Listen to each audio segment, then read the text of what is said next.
Kylan Hunt with Kylan Hunt and Company. Thank you again for joining us here tonight, and we are super excited to be bringing you a lesson about the 5 key things that top sales producers focus on, things that they learn how to do. And here's the thing, a lot of these you may not hear about out in the mainstream training, because these are things that top producers oftentimes do naturally, or they've learned it from somewhere, but they don't necessarily talk a lot about it because it's part of just who they are. And that's what I really wanted to touch on, is the things that we're going to look at. It focuses on who you are more than it focuses on what you do. And we've talked about that before, and what you do in the sales space is extremely important. I don't want to make light of that. However, who you are in the sales space is going to determine how you do what you do.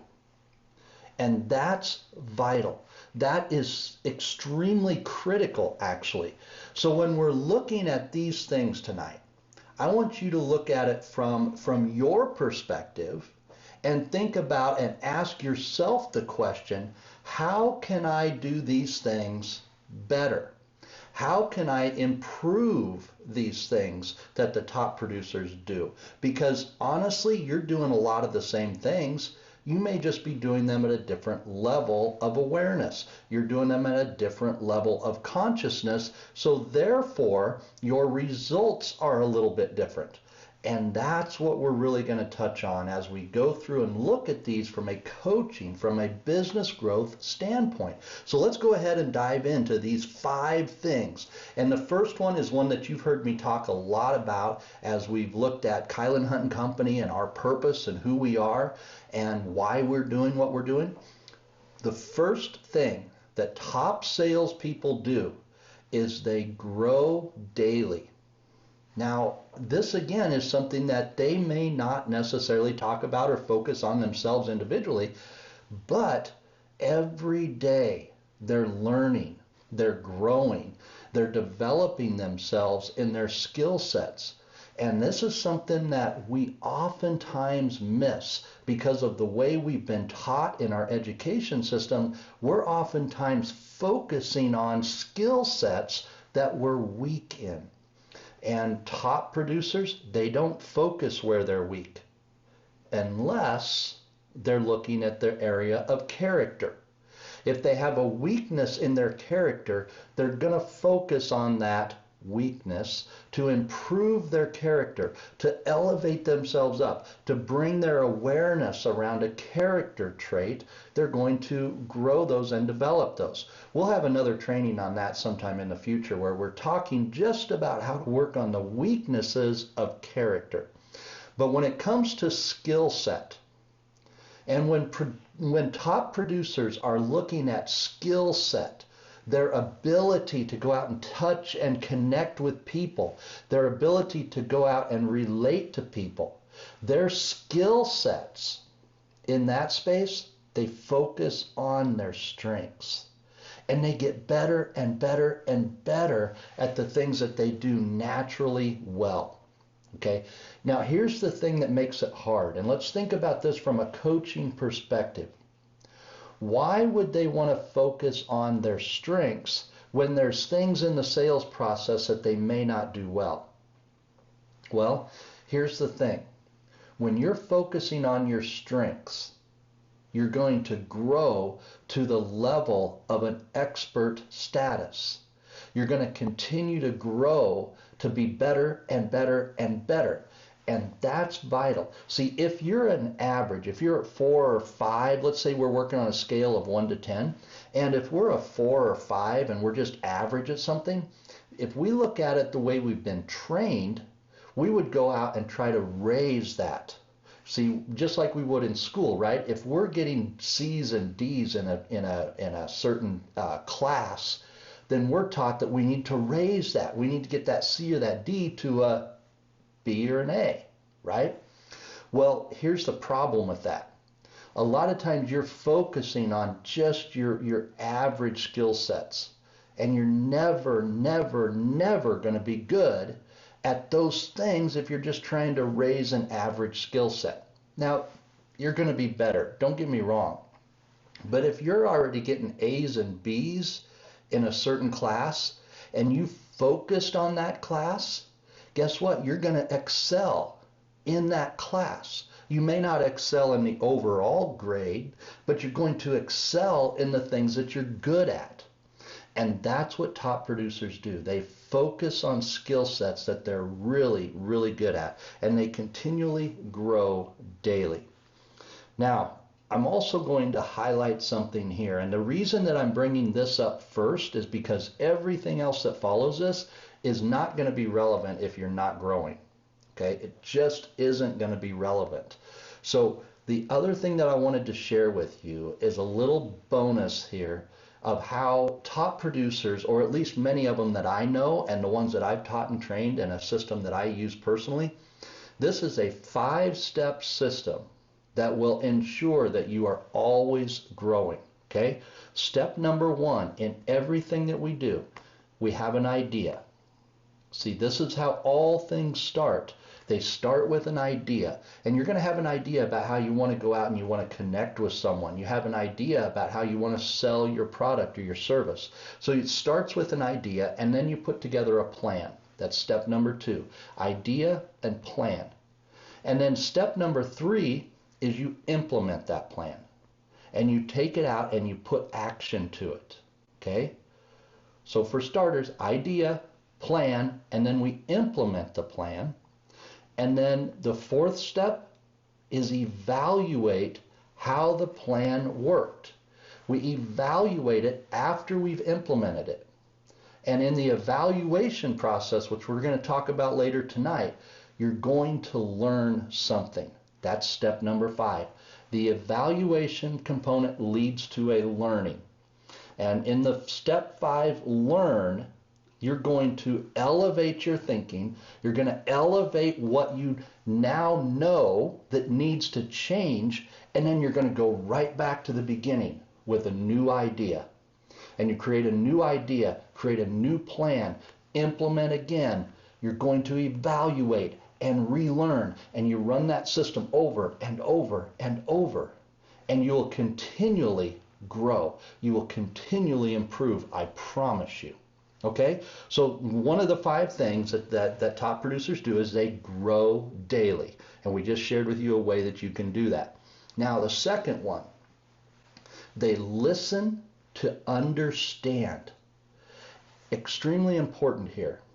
And this is probably the space that I had to work the hardest in, because when I went through a lot of different sales training programs and I started using scripts and I started using all of these different techniques to sell, what I found out is I focused on the technique instead of focusing on the client and the customer. And that really, really hurt my sales results. It really did. So what I'm about to share with you, at least in my life and the things that I've taught other people, listening to understand is the most important thing you can do when you're on a sales call, when you're meeting someone for the first time, when you're wanting to learn from them, okay? Because here's 4 things that listening to understand will do for you. It gives you, number 1, it gives you an opportunity and an availability to represent a solution and not present a problem or a product.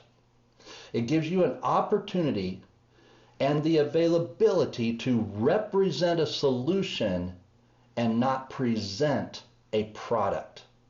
Think about that. If we're listening to our customer clients to really understand them as it pertains to the world around our products, we're going to be listening to understand them so that we can represent the solution. That's what we're getting at. And then number 2, if you're doing this really well, you're going to learn something. Okay? If you're doing this really well, you're going to learn something. And that is, again, part of the growth plan. This goes back to step number one. They're growing, which means they're learning. Now, a lot of times our learning in this space is how someone thinks. It's what they believe. It's why they believe it. Again, a very serious and very critical component when you want to learn and grow and improve in the processes of selling. And this, my friends, is part of the coaching process. You are doing this to learn from them. You're drawing out from them what they believe, why they believe it, and in the process, you're gathering information, you're gathering things to draw inside of you that you're going to be able to learn and grow with. And that's what we call wisdom. We're going to bring wisdom out of that later on. Okay? Number 3, they listen with the whole body, which means they listen to the tone. They listen to the body language. They watch facial expressions. They watch the eyes. They watch the whole body when they're talking to people and they're connecting to listen, to understand.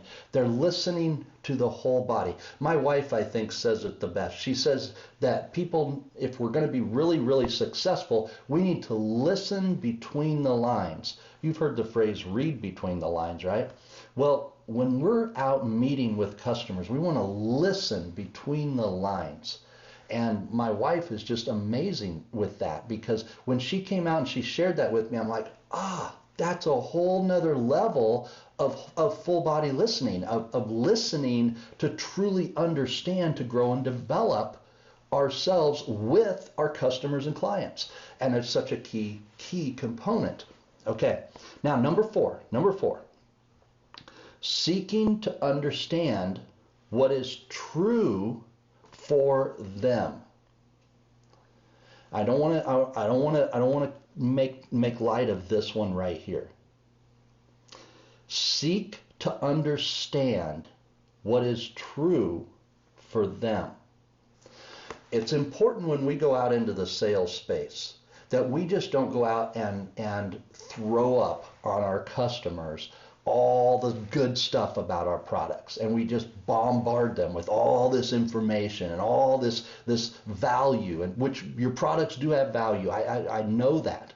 But when we just go out there and we start giving and giving and giving and giving and giving, we're not learning what is true to them. And that's part of what causes objections. We'll talk about that in our sales training quite a bit when we're in the understanding phase, because objections most of the time are caused by us.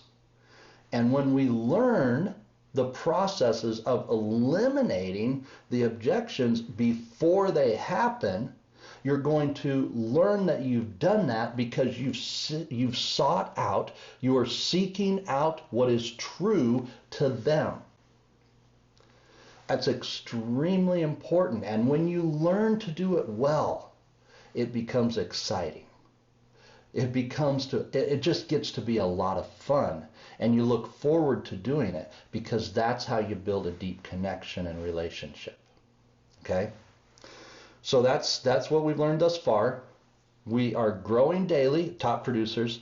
They listen to understand. Okay? And number 3, they have the right attitudes. A lot of people are going to teach you that they need to have a positive attitude. And we'll get to that in a minute. But here's my question. How do you have a positive attitude when so often things just don't go well? Right? Things just don't always come across well, and we just don't always get the opportunity to connect well. So how do we remain positive when things don't always work out well? I think we need to learn how to go through the process to become positive. So let me share one with you. First thing, we need to have that learning attitude. Remember, this is what we talked about since the beginning of this Facebook Live tonight. Growing, listening to understand, but having now on this right attitude, an attitude of learning. Now, this is a choice, not just learning from our customer clients. We are definitely going to do that. But now we want to learn from our own process. So for example, there's no failed sales. Think about that. No failed sales. I love that. Because if I go out with an attitude that there's no failed sales, then I know that every single time I meet with somebody, I'm going to win. Think about that. I don't focus on the sale. I focus on building a relationship. And if that relationship doesn't grow, then I'm going to learn from it. I'm going to learn what not to do. Or I'm going to learn something that I can do better. And that is a learner's attitude. And that to me has been priceless. And I think it'll be priceless for you. And when you take that another step farther, there's no wasted meetings. This again is one that might happen inside of your office, might happen with your sales team, it might happen with the team that you're selling to, and your meeting may not come to a commitment. So maybe you won't make the sale. But there's no failed sales, there's no failed meetings. And that's, again, something that I focus on because I'm going to learn from that. I'm going to grow from that. I am going to evaluate that, and I am going to be better because of it. So I have a learning attitude when I go out to sell. Number 2 attitude, gratefulness. I am grateful for every opportunity, even the ones that I say no to. Think about that for a moment. Are you grateful for every opportunity, for every connection that you have? A good friend of mine once, he was actually talking about going on to YouTube, and he wanted to start getting connected with people on YouTube. And he made this statement once. He says, I just don't think I'm very good at YouTube until he did a YouTube live or he did something and he noticed that he had 3 viewers. 3 people had viewed his video. And he thought, that's amazing. I just did a video that took me 10 minutes and 3 people viewed that video. And if I would have taken that same message out to everybody, to all 3 of those people, it would have taken me all day long. He said the way it was, I put a message out in 10 minutes, and in 10 minutes, 3 people seen my message. Now think about that. If we're putting more messages out, if we're putting more value out in front of customers, you only may get 2 or 3 people to see it initially. But then where can that go? How far can you grow that? Right? So you want to be grateful for every opportunity. See, way too often we would look at, we only had 3 viewers. I'm so far away from having 1 million viewers like so many of these other people. So what? So what? If they have 1 million viewers, they started somewhere with 1. They had their first one. And I know because this hit home with me because I'm that same way. When I look at this and I'm like, there's nobody on tonight. There's nobody on live. There's nobody this. I'm sorry. I can't have that attitude. I know if there's 1 person on here, 2 people on here, if 3 people or 5 people watch this and they get value from this, I'm grateful for that. Because that's what God has given me to give to you. And if I touch the life of 1 person or 5 people or 500 people or 500,000 people, it doesn't matter to me because I am grateful for every one. Think about that. The 3rd attitude is the creative attitude. And I got this idea from Marie Forleo. And if you don't follow Marie Forleo, you should. She's one of those who has millions of followers. She has an amazing attitude on life. But I call this one the creative attitude. And it comes from Marie Forleo's statement, and I think she even has a book on it called Everything is Figure Outable. Everything is figure outable. And when I first heard that, I'm like, that's interesting. What a thought, you know? And as I begin to think into that, everything is figure outable, that means that we're being creative. There's a creative attitude that goes with that.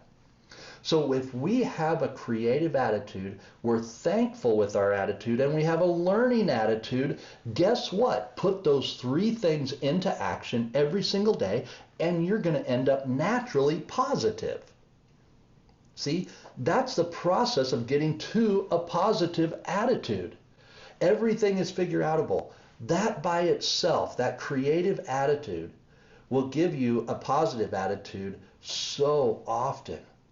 And you want to go through and learn these things, a learning attitude, a grateful attitude, a creative attitude, that will lead you to a positive attitude. And when you think about that, it's so much easier to do it that way than it is to just wake up in the morning and go, okay, I gotta be positive, gotta be positive, gotta do this, I gotta do this, I gotta do this, I gotta be positive. That, okay, do it if you want. I've never been successful with that. I've got to put things into action. I need to move on things. I need to learn things. I need to grow. I need to be creating things. And through that, I'm very, very positive. So in the sales space, you're going to be positive if you follow that process. Okay, so thus far, we grow daily. We listen to understand. We have the right attitudes. Number 4 is prioritize. Now, again, this is something that a lot of people talk about, but we're going to look at it a little bit different. Let's think about the last 6 months, 8 months, whatever it's been now, that we've been on lockdown because of this COVID thing, right? And I know people have looked at it a lot differently. Some people believe in the mask, some people don't. Some people are taking it seriously, some people aren't. And everybody has a different opinion, and that's okay. We're all different. The thing that we want to learn on, what we want to think about is how we get along with people. Okay, but that's not my topic tonight. I want to think about prioritizing. And there's a statement that a lot of people have touched on in the area of priorities, and it's this: focus on what's important more than you focus on what's urgent. And I've had to look at that, and I've asked myself a lot of questions around that. And here's what I've learned. Sometimes we have to think about what is importantly urgent. Now, if you look back at the last 8 months, we've had to think into that quite a bit, okay? There are some things that have been importantly urgent with our families, with kids not being able to be in school. There's been so many things that have caused a need for people, leaders, parents, salespeople, to look at things and think about what is urgently important or importantly urgent. And that's where I think we have to be a little flexible with ourselves. So wake up in the morning and do these things. So I wrote down a couple of things, a couple of ways to look at this. I would ask myself the question, if this is importantly urgent, then it's something that has to be done in the next 2 to 3 hours. If this is something that has to be done in the next 2 to 3 hours and the world's going to fall apart if you don't, then it's importantly urgent. Now, if the world's not going to fall apart, but it still needs to be done, give yourself some grace. Have some freedom. Be okay if it's not the first thing done. Okay, but you have to ask that. If it has to be done in the next 2 to 3 hours, it's urgently important. Okay, so give yourself a break on that when you're prioritizing. Then, once you've addressed those things, and I'd recommend you try to keep those to just 1 or 2, no more, because you can start saying everything's urgent, everything's priority. That's unrealistic.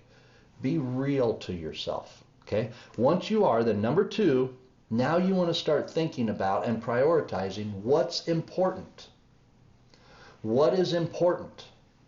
Because now if you're thinking about what is important, you can start pushing what is urgent or what we believe to be urgent. We can start pushing that aside. Okay? So how do we do this? How do we put it into action? What are the top 3 things that you want to get done every single day? I know my wife and I have talked a lot about this because this is a weakness for me. I'll promise you. When I look at all the things that we need to get done, all the things that I need to do on a daily basis, thinking about all these different things that I feel are important, it can be very overwhelming. And I try to do way too many things at one time, and I say yes to too many things because everything is important, right? So my wife has been challenging me. How much time do you have? How often, how much can you truly get done? What is most important to our customers, to our clients, to us as a family? What is most important? And through that process, I'm learning to say no to things. And as salespeople, we have to know what to say no to. So again, from a coaching perspective, asking ourselves the question, what are the 3 most important things that I have to do today? It may be calling someone that is a big deal that's on the line. It may be connecting with a new company, and maybe you're scared to do it, but the potential of this, the opportunity is so big that you have to make it an important to do.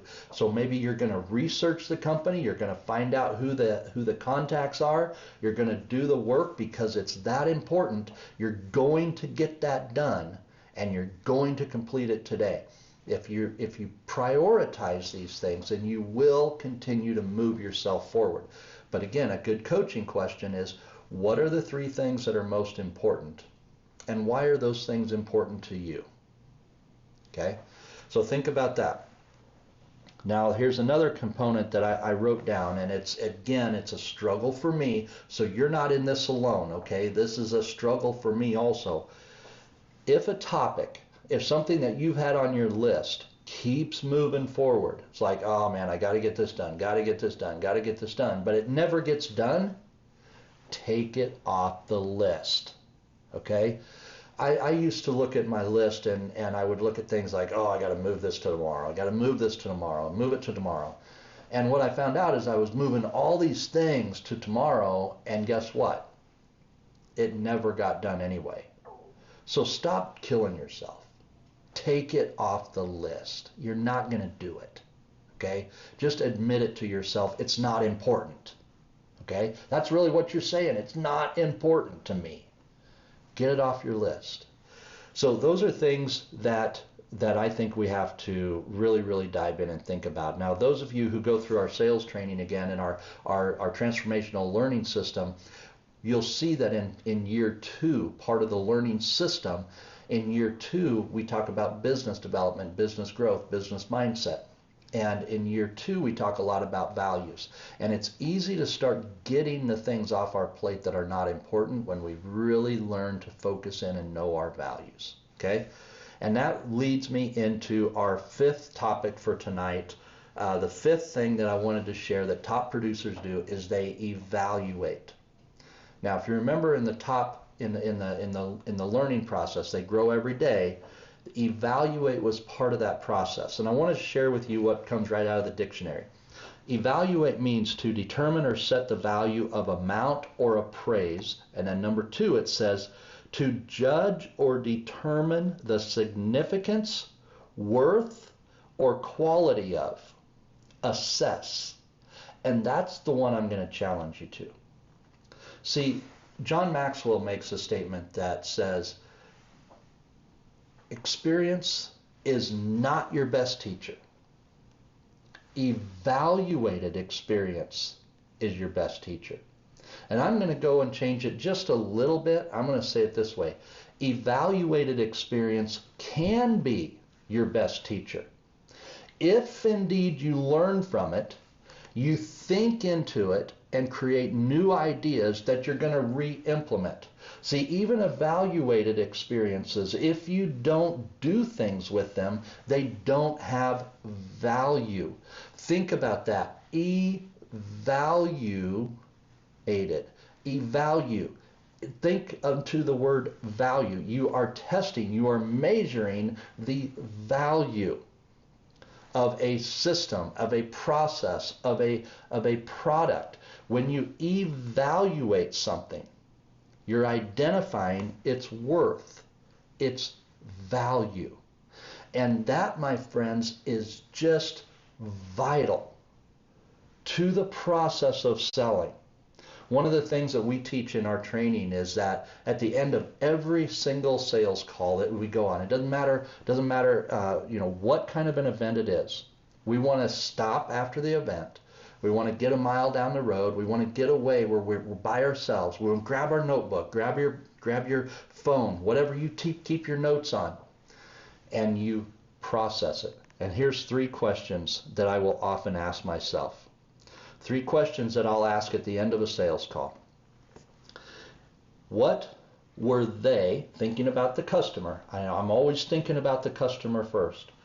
What were they most interested or connected to? What were they most interested in or connected to? Now, I focus on that because I need to know that I was aware of what was most interesting to them. So if I'm selling a car, for example, and I'm going to meet with a customer client and I'm talking with them and I invest an hour in their time, and when we're done with that hour of time, what was it that was of most interest to them? Was it the engine? Was it the interior? Was it the creature comforts? What was of most interest to them? That's extremely important, because if you're going to follow up, you're always going to want to follow up with what is most important to them. Not what you think is important, what they think is important. And that's where the evaluation process comes in, because if I do it soon enough, I won't miss it. But if I wait a day or 2 days, or even to the end of the day, if I don't evaluate that quick enough, I'm going to forget some things. My conscious mind can't keep doing everything. So I'll unconsciously miss things that's going to make it better for me in the next sales call, in my next event. So I'm going to stop right away and I'm going to evaluate that process. Okay? Now, the second thing that I'll ask myself when I'm away from it, I'm evaluating the process. What did they mention that I should pay attention to? Now, this is going to be something that's inside what they're connected to, inside what they're interested in, but what did they say about it? How did they say it? This again goes back to our listening with the whole body and connecting and learning, right? What did they say that I should pay attention to? And if they said something that was specific, I need to learn from that and grow with it. Okay? And then number 3, now I'm going to look at me a little bit as I'm going through this experience and evaluating. How would I rate myself in that experience that I just had? And I used a scale of 1 to 10, just real simple. And I'd rate myself, oh, that was a 6. I missed this, I missed that. I could do better here, which again, this is how you grow, okay? Evaluated experience, right? I ask myself this question. After I rate myself, I'll say, to continue improving, I will work on X, whatever it is. To continue improving, I will work on this. And that process allows me to continue a growth process. It continues getting me up the hill. Like John Maxwell says, everything that is worthwhile is uphill. And that process of I will continue improving on, and state it, it's something that I'm going to focus on my training, my personal development, my growth daily. I'm going to grow on things. So those are things that I just wanted to share with you. So those are 5 things. However, I wanted to over-deliver tonight, so I'm going to give you a bonus. Okay, I'm going to give you a bonus. And this is one that should have made the list, And it probably, in many of your cases, maybe this one will make the list of your top 5, because you need to think about what is most important to you. What is your top 5? And these are ones that, again, go back to a coaching foundation. But in this bonus one, so we're actually you're going to get 6 tonight. I told you 5, you're going to get 6. Here's the thing. Practice asking the right questions in the right way at the right time. Practice asking the right questions in the right way at the right time. Now, friends, this is something that most salespeople, the top percentage salespeople, they don't realize how well they do this because they've created it to be natural for them. Now, I'm going to run through these really, really quickly, but they're extremely important. So grasp them and make them yours, okay? The right question. And a few weeks ago, I talked about the difference between opinion and information questions. So you want to know when and how to use the right questions. So opinion versus information. Why are those so important? Because if you take information questions and push them too far, too fast, people push back. People don't necessarily like to give up their information. Even though we live in the information age where our information is readily available, doesn't mean people are going to want to participate in it. Okay? So a lot of times you're going to want to use opinions because in this information age, everyone has an opinion. So there's times you're going to want to use opinion-based questions, but if you're listening to learn and you're listening to connect and you're listening with that whole body, you're going to know when it's time to ask an information question. You're going to know when it's time to ask an opinion question. Why? Because you can ease tension with opinion questions. And at the right time, there will be no tension with information questions. Okay, you want to ask questions in the right way. What do I mean by that? Your tone of voice. When you're asking a question, if you come across and say, well, what do you mean? You know, that comes across almost accusatory. But if you were to ask a question that says, that's interesting. Can you share more with me what you see in that process? Can you share with me more information? You see, the tone of voice, the way you ask the question is so important. So you can ask really the same thing in 2 different ways and you'll get a totally different result as an answer. I know I've sat down with some salespeople that might be some really high D people, or there's some really, just emotionally driven people. And because they haven't learned how to control emotion, bring it down, and they're really not connected, they'll just go in and they'll just ask questions in their style, in their way of connecting, and disconnect from the person across the table, and without even realizing it. So this is a learned process. It's something that you learn how to do because you're connected with the other person.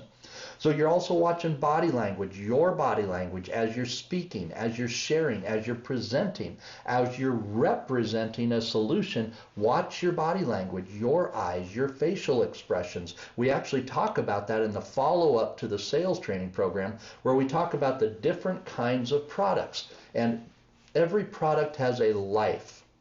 Okay, it fits somewhere in the lifestyles, in the life cycles.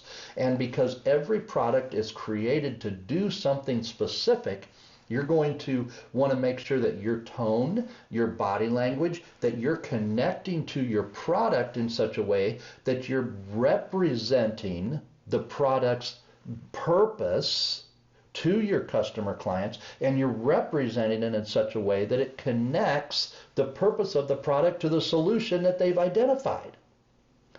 It's a key factor. So you want to make sure you're learning how to do this. Again, learning how to do this. And then the right questions in the right way, they're leading up to the question. You want to think about the process of leading up to the question. So you may have to give a little clarity in your question So by asking the question outright or asking the question directly, it may not have enough clarity in just the question that you may want to lead something into it. In other words, you may want to say something like, I'm going to use my experience in the water space. And you might say something like, a lot of people have a lot of different opinions about the number of sensors that you need on a specific probe, or the number of sensors that you need in a wind sensor or something of this nature.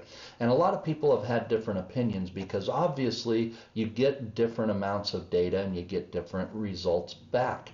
So in your opinion, what is the right number of sensors that would be good in your specific situation? Now, if you don't lead up to something like that and you just ask them, what's the right number of sensors for you? Well, that may have caused a little pushback because, quite honestly, they don't know. But if you can lead up to it with a little bit of clarity that says, in different situations, the different kinds of sensors are going to give us different data sets, which is ultimately going to give us a different result in this and this, then now you've brought clarity to it. So when you ask the questions, how many sensors do you think would be important for you? They're going to come back with your clarity statement and they're going to be able to answer your question. Okay? So when you're asking questions the right way, make sure that there's clarity in your question, and you will be much, much better off. Okay, and the third thing, ask questions in the right time. This goes back to one of John Maxwell's leadership laws, the law of timing. There are times when you're going to want to ask specific questions in a specific way, but only at a certain time. You want to be managing and watching the flow. And in other words, I wrote this down. You want to know when to ask opinion-based questions, because you may want to, if the tension's getting a little bit high or if something's going a little bit south, revert back to the opinion-based questions and bring the tension down. You can reduce tension if you're really listening and learn how to connect in that space. Now, you're also going to ask at the right time for the information. As salespeople, we're going to have information, but knowing when to ask for that information will help you be much, much more successful. Excuse me. So, listening to learn, connecting, growing, representing a solution, you're going to know when to dive in and capture information. And then at the right time, this is a part that when you get really, really good as a salesperson who is leading before you're selling, when you get really, really good at it, you're going to lead the customer to lead the conversation. This is what I call empowerment. If you empower the customer and you empower your client to help them lead the conversation, especially where you're representing solutions, you want to make sure that you understand well. So you want to lead them through the conversation. You want to lead them to lead the conversation. That may sound a little bit different, but think into it. If you think into that, that's how you're going to draw out the answers. You're going to draw out of them what needs to be drawn out so that you can put in the right solution, so you can put in the right commitment that's going to get you a long-term renewal process. Okay, so these are things that are extremely important if you're going to be super successful in the sales space. So that, my friends, that's what we have for you tonight. I am going to put this down in paper, on a paper form, and you'll be able to actually access this online in just a couple of days. It's going to be probably the first part of the week, but I was talking it over with my wife, and I said, there's some really powerful stuff here, and we want to share it with you guys. So you're going to be able to download this for free. I'm going to give it to you in just a few days, and you'll have all the notes from this. It'll come out with the video, and then you can take this to your sales team, take it to your managers, take it to whoever you want, because if you learn these things, I promise you, you will grow and your results will grow. So my friends, that's what we have for you. Remember, your purpose in your business. Remember the purpose in your life. The purpose here at Kylan Hunt and Company is threefold. We want to seek truth, we want to gain wisdom, and we want to grow and serve others. And when we start thinking about that, you need to have a purpose in your business too. Do you know what it is? Have you outlined it? Have you put down your values? Are you staying in alignment with your purpose in your life personally? My friends, if you go out and seek truth, if you go out and gain wisdom through the seeking of that truth, you will know exactly how you want to serve others. And my friends, that will grow your business substantially. That will grow your business to an entirely new level. So my friends, that's it for this time. Thank you so much for jumping on. Thank you for watching this video. And until next time, may God richly bless you with all of your endeavors. See ya.